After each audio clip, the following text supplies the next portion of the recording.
বন্ধু খাতা হবে, কিন্তু যারা বন্ধু খাতার নাম লেখায়নি তাদের কাছে একান্ত অনুরোধ, আপনারা বন্ধু খাতার জন্য নাম লিখিয়ে ক্লাবের নথিভুক্ত করে যান।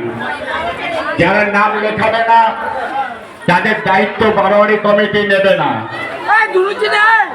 মসজিদ পুকুরে প্রচুর গভীর জল, আপনারা কেউ একা একা স্নান করতে যাবেন না।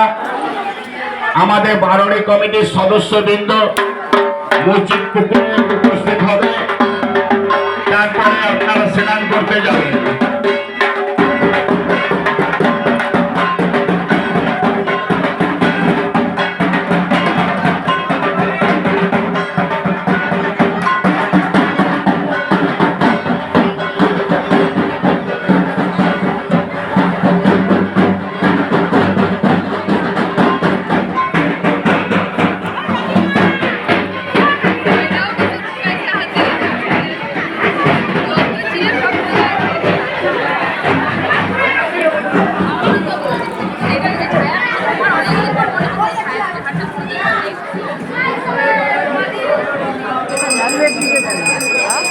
Gracias.